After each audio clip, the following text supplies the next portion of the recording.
Madame la députée de Repentigny.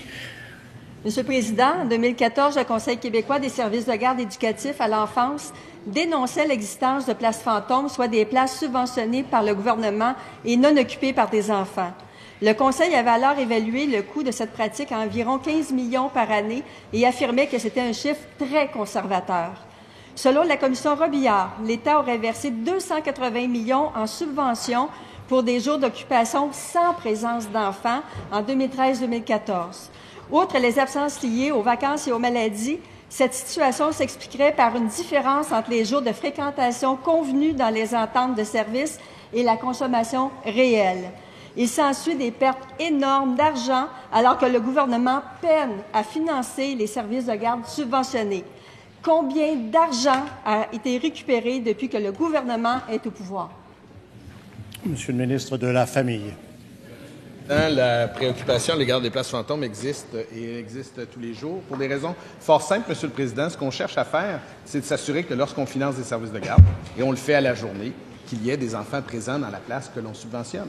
Je tiens à rappeler, Monsieur le Président, qu'une place 100% subventionnée, il y a 20% subventionné par le parent, il y a 80% qui est subventionné par l'État. C'est la raison pour laquelle, dans la dernière formule de financement, qui a été entérinée par l'ensemble des associations, Monsieur le Président, il a été discuté de quoi? D'un taux de présence pour l'ensemble de l'établissement, pour tous les enfants. Ça fait partie des solutions qu'on met de l'avant.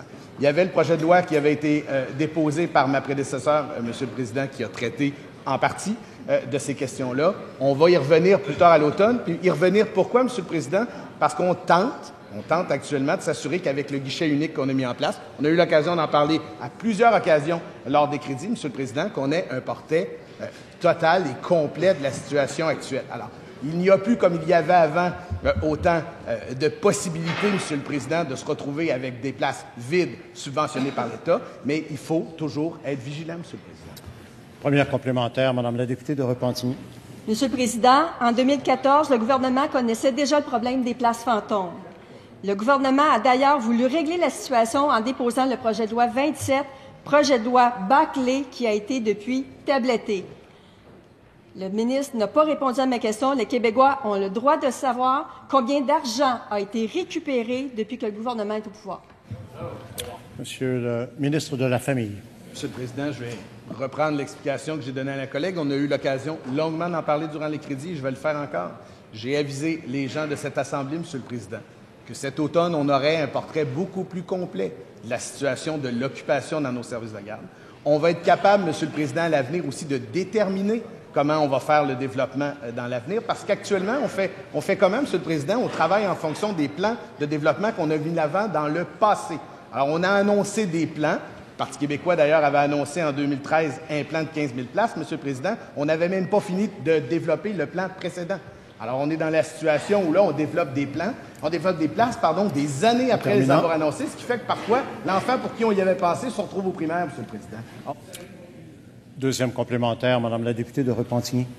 Monsieur le Président, le Conseil québécois parlait de 14 millions par année. Le rapport Robillard parle de 280 millions par année. Depuis 2014, le gouvernement est au courant. Et là, ce que je comprends, c'est que le ministre n'est pas capable de dire combien d'argent il a récupéré. C'est de l'argent perdu. Et actuellement, il fait perdre de l'argent aux services de garde subventionnés. Il coupe les subventions. Donc, je veux savoir combien d'argent a été récupéré. Et s'il a de l'intention de faire un effort pour au moins aller le récupérer, c'est pas capable. Bravo. Monsieur le ministre de la Famille. Oui, Monsieur le Président. Tous les efforts sont faits pour éviter qu'il y ait des places qui ne soient pas occupées, Monsieur le Président. J'ai eu l'occasion de le dire, il y a une nouvelle formule de financement. Elle dit quoi, la formule de financement? Elle préserve les enveloppes, elle préserve les sommes en service direct, mais en même temps, elle donne de la flexibilité aux parents, Monsieur le Président. Avant, un parent était obligé de signer 5 jours alors que ce n'était pas ses besoins. Il était obligé, pourquoi? Parce que c'était comme ça que ça fonctionnait, Monsieur le Président, avec les services de garde. Article 79, mon collègue le ministre, comme ancien leader parlementaire, le sait très bien. Ma collègue lui a posé 3 fois la même question. Combien d'argent ont été sauvés? Est-ce que Monsieur le ministre, veuillez continuer, s'il vous plaît. Très bien. Très bien. Je connais assez bien le règlement. Il m'a posé la question sur les places fantômes. Je réponds sur les places fantômes, Monsieur le Président.